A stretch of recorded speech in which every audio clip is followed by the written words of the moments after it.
Hello friends, हानि के YouTube channel में आप सबका दिल से वेलकम है।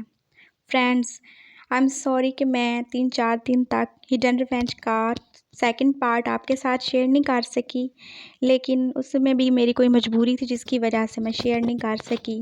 मैंने 2-3 दफ़ा इसको रिकॉर्ड किया था, लेकिन पता नहीं क्या हो जाता था कि बार बार जब भी इसको अपलोड करती थी तो कोई ना कोई प्रॉब्लम आ जाती थी। खैर, अब इसको 5वीं दफ़ा मैं अपलोड करने की कोशिश करूँगी। आई होप कि ये इस दफ़ा तो सक्सेसफुली रिकॉर्ड हो जाएगा। और फ्रेंड्स, प्लीज़ मेरे चैनल को सब्सक्राइब करें, और अगर आपको ये स्टोरी पसंद आती है तो लाइक और कमेंट ज़रूर करिएगा। और किसी ने मुझसे बोला था कि मैं बहुत ज़्यादा स्लो बोल रही हूँ, तो फ्रेंड्स आप खुद ही बताओ। अब जिस हिसाब की स्टोरी होगी तो बंदे को उसी हिसाब से बोलना पड़ेगा।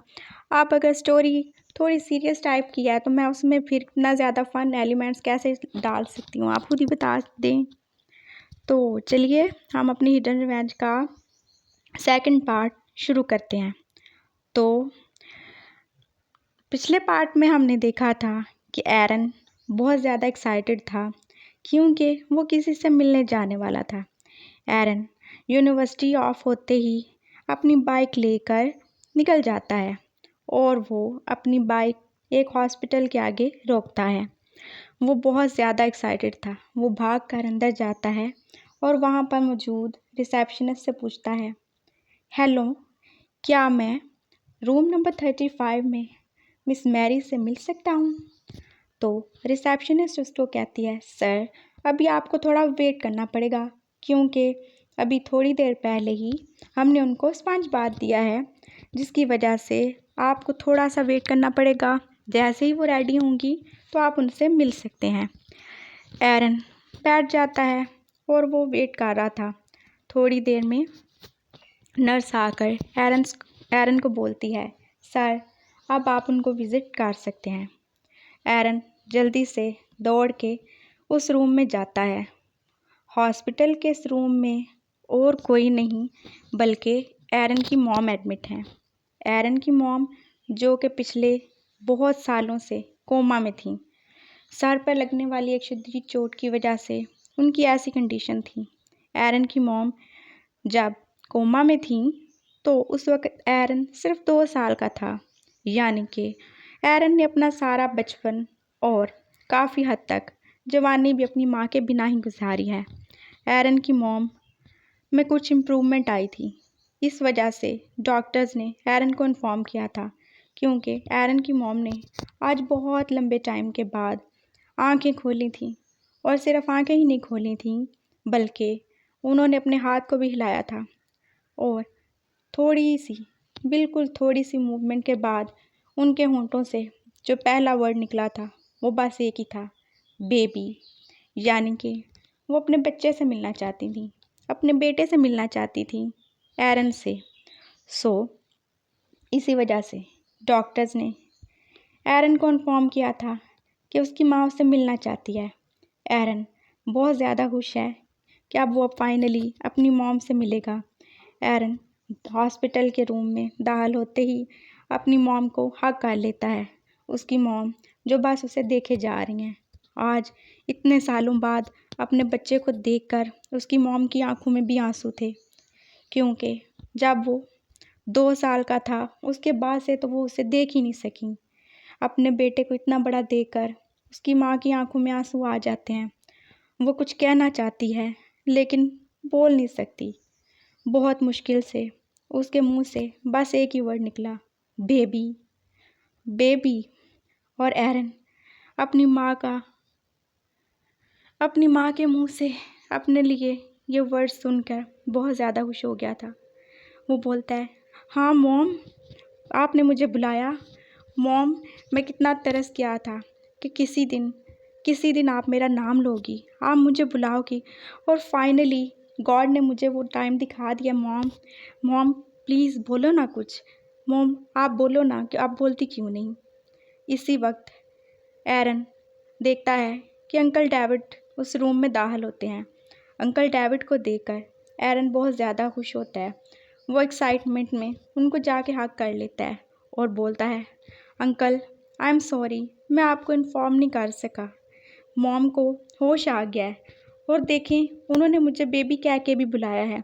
एरन बहुत ज़्यादा एक्साइटेड था। वो खुशी खुशी एरन को डेविड को अपनी माँ की इम्प्रूवमेंट के बारे में बता रहा था। डेविड एरन की खुशी देख रहा था और जैसे ही एरन ने बोला कि उसकी माँ ने उससे बात किया है, डेविड की आंखों में थोड़ी देर के लिए अजीब सा रंग आया था, लेकिन उसने फ़ौरन ही उसे छुपा लिया। अब एरन बता रहा था, अंकल ये सब आपकी वजह से हुआ है। अगर आप नहीं होते, मॉम का ध्यान नहीं रखते, मेरा ध्यान नहीं रखते, तो ये सब कैसे होता। Thank you. डेविड कहता है, सन इसमें थैंक्स की क्या बात है, मैं कोई गैर तो नहीं हूँ। हम फैमिली फ्रेंड्स हैं, हम नेबर्स भी हैं, और तुम शायद जानते नहीं कि मैं और तुम्हारी मॉम कॉलेज में एक साथ पढ़ते थे। वो मेरी फ्रेंड है और अपनी फ्रेंड के लिए मैं इतना तो कर ही सकता हूँ। और तुम कोई गैर तो नहीं हो, तुम मेरे बेटे जैसे हो, तो तुम इस तरह थैंक्स बोल के मुझे शर्मिंदा क्यों कर रहे हो। अब तुमने थैंक्स बोला तो बहुत बुरा होगा। और साथ ही डेविड मैरी की तरफ देखने लगता है और उसे कहता है, मैरी बस बहुत हो गया, कितना टाइम लोगी, तुम्हें तो बिल्कुल भी ख्याल नहीं है अपने बेटे का। इतना अरसा आराम कर के भी तुम थकी नहीं हो। अब तो तुम्हें उठ जाना चाहिए और अपने बेटे को संभालो। एरन की मॉम डेविड को देख रही थी। उनकी नज़रों में कुछ अजीब था जिसे डेविड तो फील कर सकता था, लेकिन एरन नहीं। एरन कहता है, मॉम अंकल देखो कितने परेशान हैं आपके लिए। मॉम अब आपको उठ जाना चाहिए। डेविड कहता है, एरन तुम्हें अपनी मॉम को इतना ज़्यादा बॉदर नहीं करना चाहिए। उन्होंने इम्प्रूवमेंट दिखाई है और गॉड ने चाहा तो वो बहुत जल्द बिल्कुल ठीक हो जाएंगी। और वो सिर्फ तुमसे बातें ही नहीं करेंगी बल्कि तुम्हें डांटेंगी भी, मारेंगी भी, जैसे तुम्हारी ग्रैनी करती हैं। एरन कहता है, इट्स ओके अंकल, बेशक मामा मुझे जितना चाहे मारें, जितना मर्जी डांटें, मैं तो बस ये चाहता हूँ कि वो अपने पाँव पे खड़ी हो जाएं, वो मेरे साथ रहें, हम भी एक हैप्पी फैमिली की तरह रहें जहाँ कोई परेशानी ना हो। मैं मॉम के साथ रहना चाहता हूँ। मैंने सारा बचपन उनके बिना गुजारा है, लेकिन अब मैं चाहता हूँ कि मैं हमेशा उनके साथ रहूँ। तब उसी वक्त रूम में डॉक्टर एंटर होता है।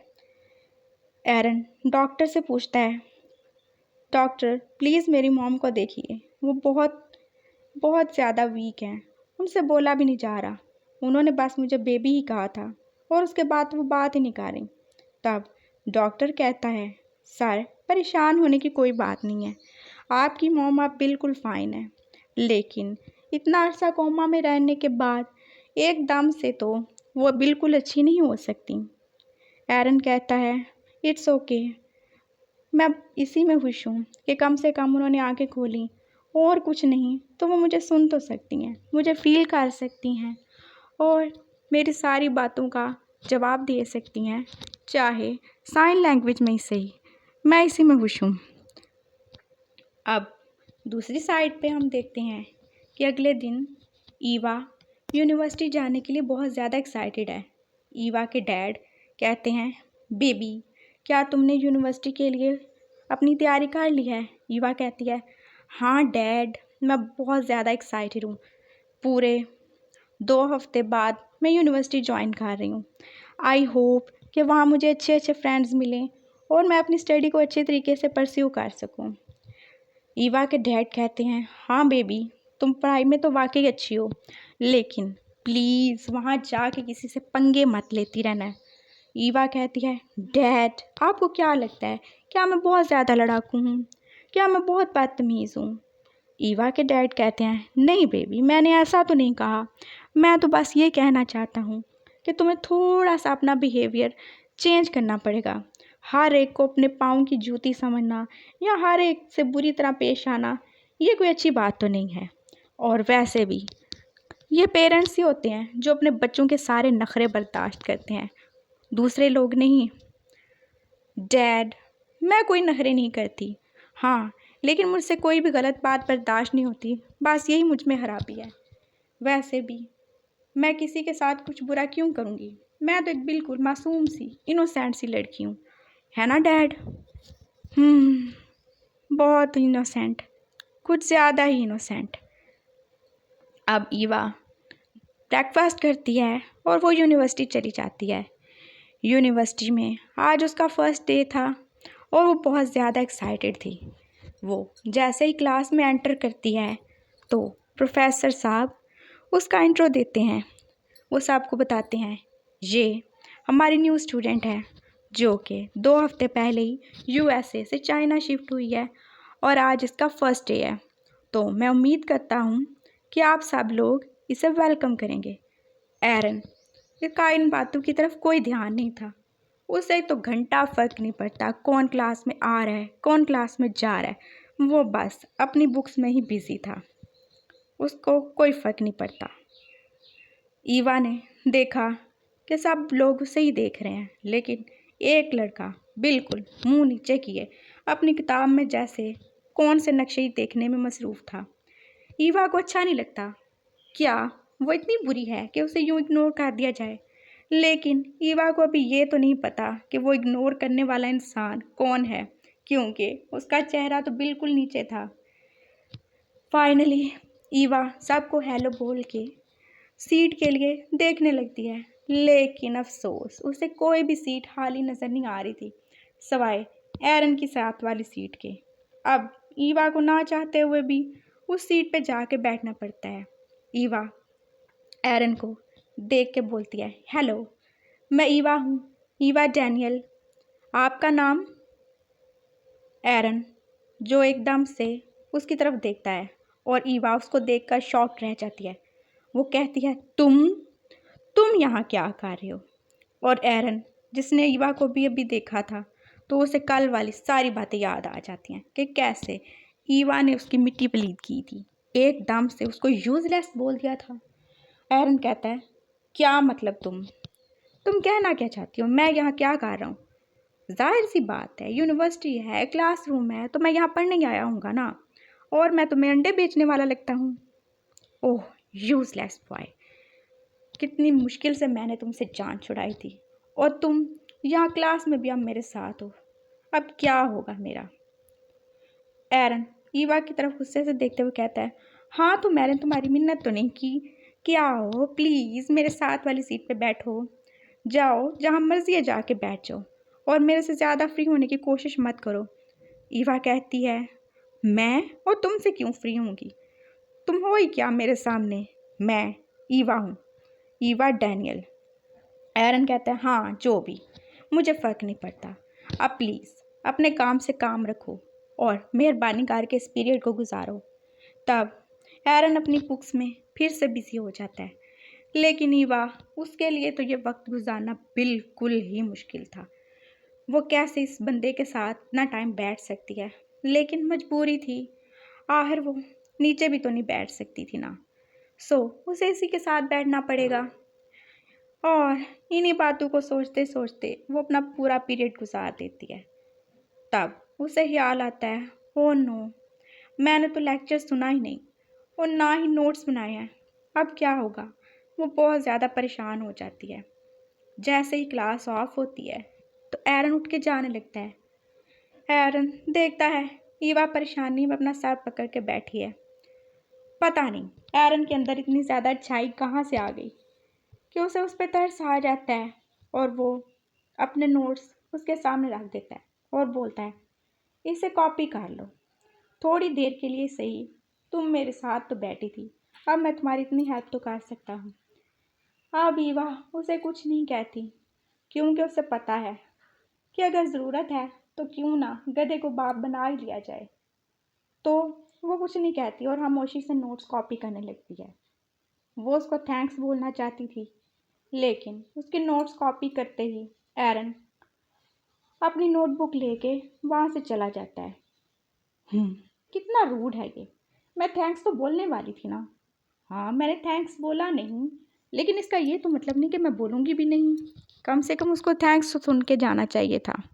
ईवा यही सोचती है और उसका दिमाग फिर से ख़राब होने लगता है। उफ, यूजलेस बॉय, पता नहीं कैसे मेरा वक्त गुजरेगा इसके साथ। तब ईवा घर चली जाती है। दूसरी साइड पे एरन भी अपने घर आ जाता है। यूनिवर्सिटी ऑफ हो चुकी थी। एरन की ग्रैनी बहुत ज़्यादा गुस्से में थी। वो तो हर वक्त ही गुस्से में रहती हैं। पता नहीं उन्हें एरन से ऐसी कौन सी दुश्मनी थी जो वो कभी उससे प्यार से बात करना भी पसंद नहीं करती। एरन की ग्रैनी कहती हैं, एरन तुम में कोई भी सेंस ऑफ रिस्पॉन्सिबिलिटी नहीं है। क्या तुम्हें ज़रा सा भी ख्याल नहीं है कि मैं बूढ़ी जान तुम्हारे लिए कितनी ज़्यादा हलकान होती रहती हूँ। वैसे तो मुझे तुम्हारे होने ना होने से कोई फ़र्क नहीं पड़ता, लेकिन मैं क्या करूँ, तुम मेरी बेटी की औलाद हो और मेरे पास उसकी अमानत हो, तो इसलिए मुझे तुम्हारा ध्यान रखना पड़ेगा। लेकिन तुम अपने बाप की तरह एकदम एकदम बेकार आदमी हो। तुम्हें कोई फ़र्क नहीं पड़ता। अब आ भी जाओ, मेरा मुंह क्या देख रहे हो? लंच कर लो, फिर बर्तन धो के तुम्हें गार्डन भी साफ करना है। और सारे सर्वेंट्स को मैंने छुट्टी दी है। एरन चुपचाप से बैठ जाता है और इसी तरह हमारा ये पार्ट भी कंप्लीट होता है। थैंक्स फॉर वॉचिंग और प्लीज़ मेरे चैनल को लाइक, सब्सक्राइब और कमेंट कर देना प्लीज़।